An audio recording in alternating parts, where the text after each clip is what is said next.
My name's Lesley James from 88.5 The SoCal Sound, and we've got some great live music in the studio today. We've been supporting and following you guys since day one. Irish rockers, Fontaines D.C. are here. We're going to hear 2 songs, and then we're going to chat a bit.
Deego and Curley from Fontaines D.C. Welcome. Thanks so much. Hey. Well, I'm honored. I got to tell you, I'm honored to be in the room with the best band in the world. So NME says, yeah. Yeah, congrats on winning that award from NME. Have you guys taken advantage of the title when you're out and about? Like, hey, we're Fontaines D.C. and we are the best band in the world. I don't know. Have you ever swung that one down the pub? Not yet. No, I think the next time I go to my hometown, I might bust open a few doors and declare to everyone, that in fact I am in the best band in the world, and I don't know, get a free drink or something like that. Yeah, we've thought about trying to get out behind our local bar, maybe just to get a bit more I was thinking of bringing it to my school. My old school. Really? Yeah, I think do you know what it looks like, the statue? No. It's like a big middle finger. Yeah, it's just That's right. Yeah. I have seen you that want to before. give that to your school? I thought it'd be funny if I gave it to my school. Yeah, I guess so. Yeah. Who's got the trophy right now? Do you guys rotate? No, we've got our egos are too big, so we have to get individual ones made. It started as one. I think Carlos had it for a while as the original one, I think. Mm-hmm. Is that voted on by peers or fans?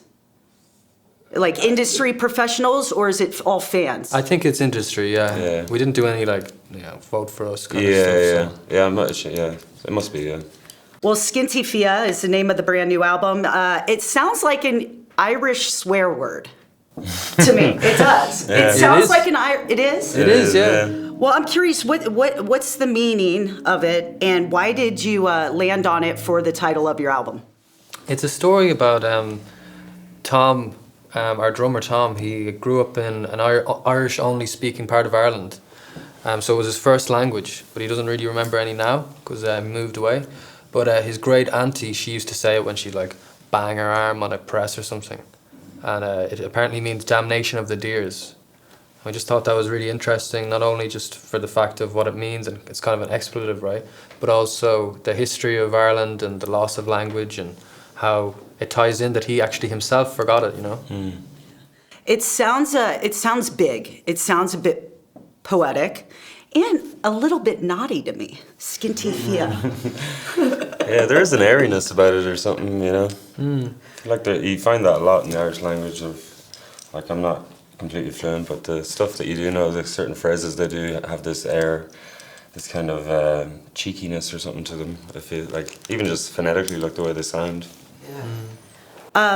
How did moving from Dublin, because now you guys are in London, correct? How did moving from Dublin to London play a role in the songwriting on Skinty Fia? Well, we kind of became more displaced again from Irishness, We suddenly were forced to confront our Irishness in a different way than if you live in Dublin. Suddenly it was the thing that made us different, rather than the thing that brought us together with people. And being Irish in Britain is a very different experience, and that's a lot of what the record is about, really, isn't it? Definitely, yeah. And I think at the time, because it was done during lockdown, there was a kind of a sense of duty about the way that we were writing, every day. It was just kind of, the focus was on going in and doing it. Me, Tom and Carlos were actually living in the same house at the time. And at that time, being in London was more so just to get the album done. I had no real, it wasn't like I was there to really, start a new life. I figured I'd just kind of do that and then maybe either go back to Ireland or move on somewhere else. So it was just kind of the sense of Irish person going to work every day, trying to win some bread. I know you guys have been on the road a lot, but are you starting to feel like London is now home? I don't know if I'll ever get that way, Yeah. to be honest. I don't think I can make that connection, really, with the place. I don't know about you. Do you? Yeah, I'm pretty much the same. I'm slowly enjoying it more and more, and I have some really good friends there. But there is still. I don't really have that sense of like a sigh of relief. Yeah. That kind of thing. It's nice though. It's it's easy to get back home to family and stuff. We're still in Ireland as well. It's only like an hour flight. So. Yeah, I moved from Columbus, Ohio to LA 4 years ago, and it took me a good three 3.5 years to finally feel like I felt good in the city, you know? Yeah, I was yeah. making new friends, you know, I was going out all the time, you know, but it takes a while, you know, when you move. While you were making Skinty Fia, do you guys have any like favorite memories, like during the process of the album? Anything that comes to mind, like time spent in the studio? So the Tom I love you story is kind of like, Yeah, that's the main one. Yeah. yeah. When we were writing "I Love You," we were just recording it on a phone, like we often do, just the sound of us jamming in the room. And Tom, our drummer, he went to get outside to pick up some food that was being delivered. So he got up from his drum kit, walked away. The phone was still recording. Obviously, the drums had stopped. And then he came back in, and then just at the right moment, he just goes, boom, and back in, just when it was kind of even time. And that length of gap is the reason the breakdown is that length. Mm-hmm. It's exactly the same as the amount of time it took him, which is mad and silly and like. I think because we went in the car then and we played it on the car, like we connected the phone to the car speakers and we were listening to it, and I think all of us were just kind of like, it's like a happy accident, but like it's brilliant that it is that long. It's so weird. It's kind of jarring. People kind of feel like, you know, you're bringing them down a hole. They almost want you to go back, and I think at the time we're just like, yes. And because of that, it's like you should just jump at decisions like that and be like, that's how long it's going to be. And I talked to Tom about this actually, and he wants it to be known also that he was getting food for everyone, not just himself. Oh well, yeah. That makes it way better, doesn't it? Yeah. Well, you guys are buddies with Sam Fender, right? Mm-hmm. This week, he canceled his remaining dates in the U.S. for mental health reasons. He said he's neglected his health for over a year now. We need to talk about mental health. You know, it's okay not to be okay, and we wish him all the best.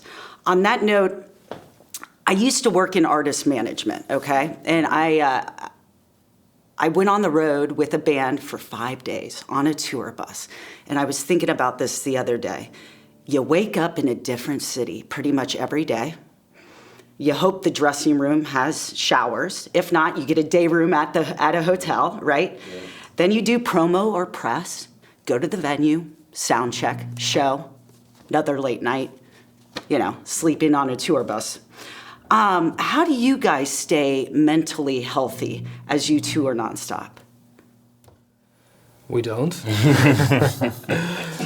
We have different things we're trying now. Yeah. We started working with a personal trainer and a therapist kind of guy, which I know sounds kind of like some kind of monster or something like that, but It's not group therapy. It's just it's individual therapy, and we're trying that out because we want to make it sustainable as a career, you know. Yeah. I know it sounds very privileged to think that, although I know you said you have your own personal experience with it, but to most people it probably sounds quite privileged to say, oh boo-hoo, I'm on tour, I feel sad. But it is, as you said yourself, it can be quite draining and wear you down, like. And there's a lot of guilt that comes with that too, because, you know, you are doing this kind of thing of privilege of getting to live your dream. So that feeds into it as well, I think, a lot.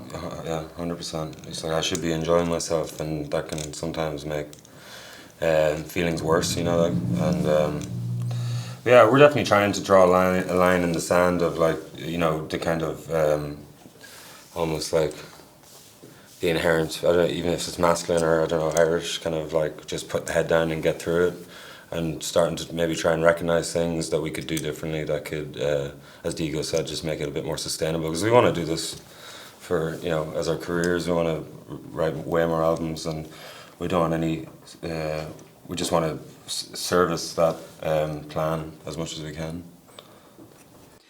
88.5 SoCal Sound member Matt wanted me to ask you guys about Roman Holiday. He said it reminds him of Echo and the Bunnymen's The Killing Moon.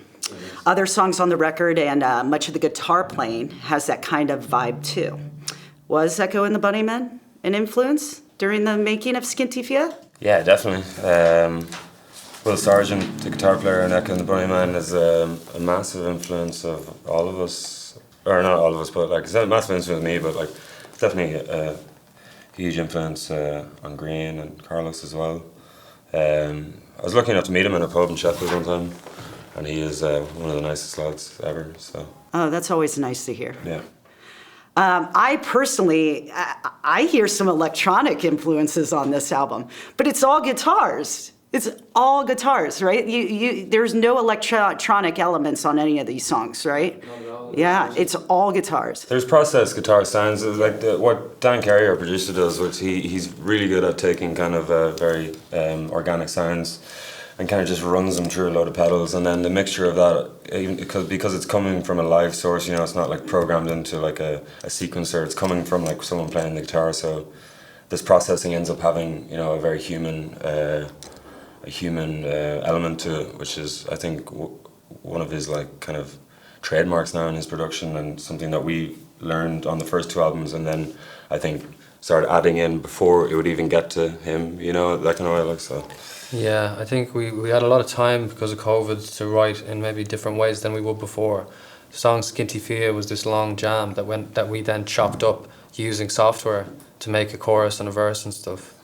And then there's other little things like in Roman Holiday, there's this high-pitched noise. Maybe you can notice it, like this thing that just comes in like... And it's a combination of a whistle and a high note on the piano, then turned into a sample that we just kind of brought along.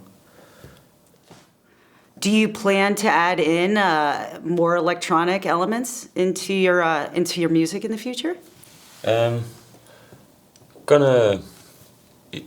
definitely, it's not like I don't think it's like specifically in our future, but definitely open to doing it. Like I just want to begin to use stuff like that in general, even if it wasn't for music that would end up being done by Fontaines D.C. I think it's just good to have the knowledge to go down that route if a song needs something like needs some samples or needs a drum machine or something like that. Yeah.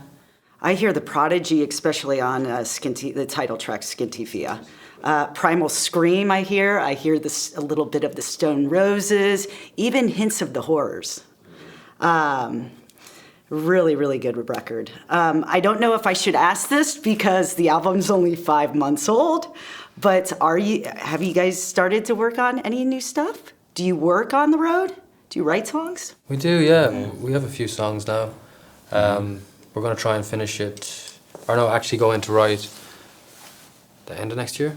Yeah. We're going to take some time off for a while. We have a good few ideas there, but it's we're excited about the next one, but I think there's no concrete dates on when to do stuff yet. So.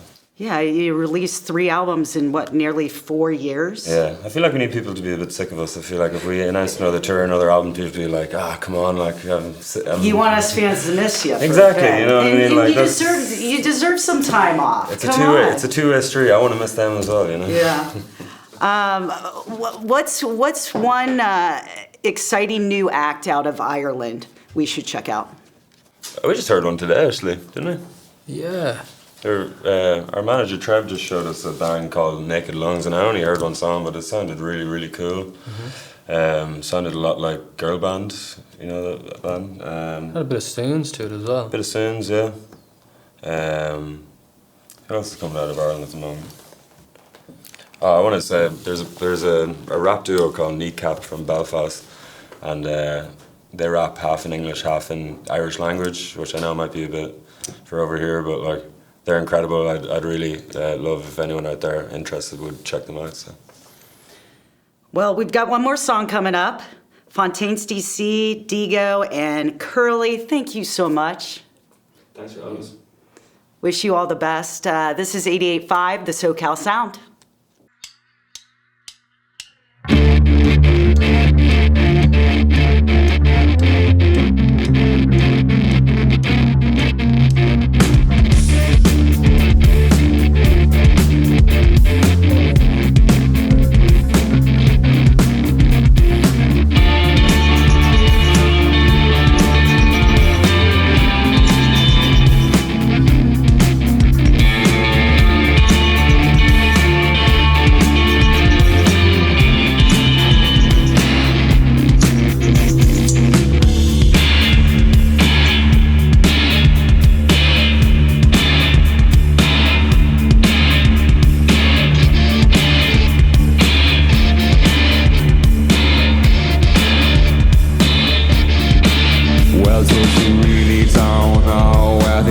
avenues go? Are you lying through your teeth, or are they playing through your nose? A set of manners and a smile is all they want you for.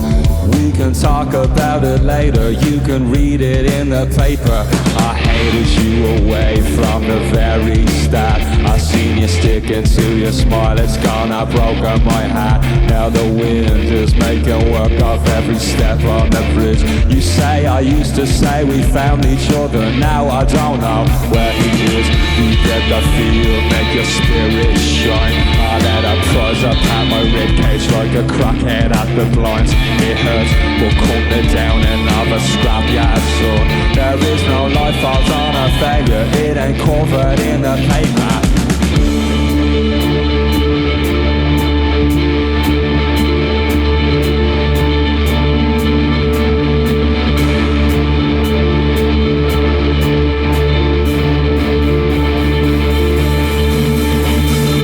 Well, I really don't care what you think of me, but something gives me to the grovel every opportunity. I've got that jealous stripe, I probably am that type. I'll see you 20 memories later when your tongue is talking straighter. We took them all down to the mercenary bar. I heard you broke up with a fella, now he's drinking in his car. Nah, I'm not inclined towards a scandalous word, but on the subject of myself I do believe what I heard. There is a track beneath the wheel and it's there till we die. She says I don't agree with nothing, I say neither do I. Don't sleep, there's not a thing can be fixed with a dream. And we can talk about it later, you can read it in the paper. I bet